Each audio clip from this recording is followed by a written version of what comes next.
ಇವರು ಇಂಟೆನ್ಷನಲಿ ಈ ಒಂದು ಬಲಗೈ ಸಮುದಾಯನ ತುಳಿಬೇಕು ಅಥವಾ ಇವ್ರನ್ನ ಒಂದು ಅಲ್ಪಸಂಖ್ಯಾತರ ರೀತಿ ಬಿಂಬಿಸಬೇಕು ಅನ್ನೋ ಒಂದು ಇವರ ಒಂದು ವಿಷಯ ಇಲ್ಲಿ ನಮಗೆ ಕಾಣಿಸ್ತಾ ಇದೆ.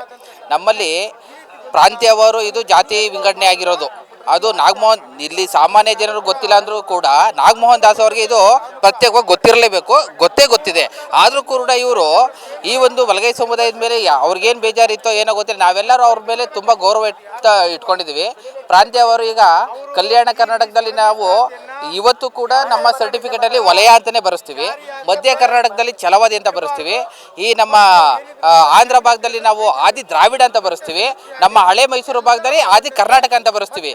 ಈ ಒಂದು ವಿಷಯ ನಾಗಮೋಹನ್ ದಾಸ್ ಅವರಿಗೆ ತುಂಬ ಚೆನ್ನಾಗಿ ಗೊತ್ತು. ಅವರ ಕಮಿಟಿಗೆ ಇವರು ಇದನ್ನು ಅರ್ಥ ಮಾಡಿಸಿ ಈ ಒಂದು ಅಂಶಗಳನ್ನ ಅವರು ನೀಟಾಗಿ ಒಂದು ಹೊರತೆಗೆಯೋ ಒಂದು ಪ್ರಯತ್ನ ಪಡಬೇಕಾಗಿತ್ತು. ಆದರೆ ಇಲ್ಲೇನು ಮಾಡಿದ್ದಾರೆ ಅಂದರೆ ಈಗ ಅವರು ವರದಿನ ನಮಗೆ ಸಲ್ಲಿಸೋಕ್ಕೂ ಮುಂಚೆ, ಈ ಜಾತಿ ಸಮೀಕ್ಷೆನ ನಮಗೆ ಮುಂದೂಡೋಕ್ಕೂ ಮುಂಚೆ ಆದಿ ಆಂಧ್ರ, ಆದಿ ದ್ರಾವಿಡ, ಆದಿ ಕರ್ನಾಟಕ ಅನ್ನೋದು ಒಂದು ಜಾತಿ ಅಲ್ಲ, ಇದು ಒಂದು ಗ್ರೂಪ್ ಆಫ್ ಕ್ಯಾಸ್ಟ್ ಅಂತ ಹೇಳಿದ್ರು.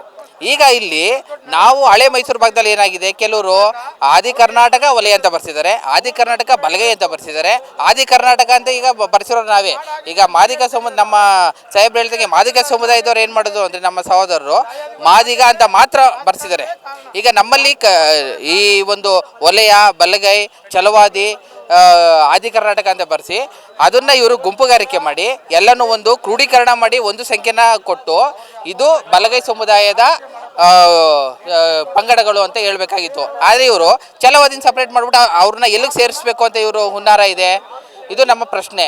ಏನಾಗಬೇಕು ಅಂದರೆ ಮೊದಲನೇದಾಗಿ ಟೋಟಲು ಪರಿಶಿಷ್ಟ ಜಾತಿಯ ಪೂರ್ಣ ಪ್ರಮಾಣದ ಒಂದು ಸಮೀಕ್ಷೆ ಆಗಬೇಕು. ಈಗ ನಮ್ದಿರೋದು 1,20,00,000 ನಾವು ಪರಿಶಿಷ್ಟ ಜಾತಿ ಟೋಟಲು ಅಷ್ಟು ಸಮಿತಿ ಇದೆ. ಆದರೆ ಇಲ್ಲಿ ಎಡಗೈ ಬಲಗೈ ಅಂತ ಡಿವೈಡ್ ಮಾಡಿ ಅದರಲ್ಲೂ ಕಮ್ಮಿ ಮಾಡಿದ್ದಾರೆ. ಇವತ್ತು ಇವರ ಅಂಕಿಅಂಶದ ಪ್ರಕಾರ 90 ಲಕ್ಷ ಇದ್ದೀವಿ, ಅಲ್ಲಿ ಕಡಿಮೆ ಆಗಿದೆ ಓವರಾಲು. ಜೊತೆಗೆ ಬಲಗೈ ಸಮುದಾಯ ಅಂತ ಬಂದಾಗ ಛಲವಾದಿನ ಬಲಗೈ ಸಮುದಾಯಕ್ಕೆ ಸೇರಿಸ್ಬೇಕು, ಆದಿ ಕರ್ನಾಟಕನ ಅದೇ ಒಳಗಡೆ ಬರಬೇಕು, ಬಲಗೈ ಸಮುದಾಯನ ವಲಯ ಅಂತಲೇ ಬರ್ಸ್ಬೇಕು. ಈ 4 ಒಂದು ಗುಂಪುಗಳನ್ನ ಏನು ಸೇರಿಸಿದ್ದಾರೆ ಅದನ್ನೆಲ್ಲನೂ ಕೂಡ ಒಂದು ಫ್ರೇಮಿಗೆ ತಂದು ಅವ್ರನ್ನ ಒಟ್ಟು ಅಂಕಿಅಂಶ ಇವರು ಇಷ್ಟಿದ್ದಾರೆ ಅಂತ ಹೇಳೋ ಒಂದು ಕೆಲಸ ನಮಗೆ ಆಗಲೇಬೇಕು.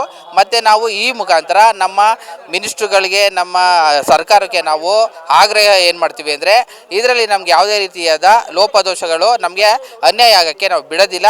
ಇದನ್ನು ನೀವು ಎಚ್ಚೆತ್ಕೊಂಡು ಸರಿಯಾದ ವಿಚಾರನ ನಾವು ನಮ್ಮ ಪರವಾಗಿ ಮಾಡಿ ಅವ್ರ ವಿರೋಧ ಮಾಡಿ ಅಂತ ಹೇಳ್ತಿಲ್ಲ, ಸರಿಯಾದ ವಿಚಾರನ ವೈಜ್ಞಾನಿಕವಾಗಿ ನೀವು ನಮ್ಮ ನಾಡಿನ ಮುಂದೆ ಇಡೋದೇ ಆದರೆ ಮಾತ್ರ ನಾವು ಈ ಪ್ರತಿಭಟನೆಯನ್ನು ಕೈ ಬಿಡ್ತೀವಿ. ಅಲ್ಲಿವರೆಗೆ ನಾವು ಪ್ರತಿಭಟನೆಯನ್ನು ನಾವು ಮಾಡ್ತಾನೆ ಇರ್ತೀವಿ. ನಮಗೆ ಗೆಲುವವರೆಗೂ ನಾವು ಪ್ರತಿಭಟನೆಯಲ್ಲಿ ಇರ್ತೀವಿ.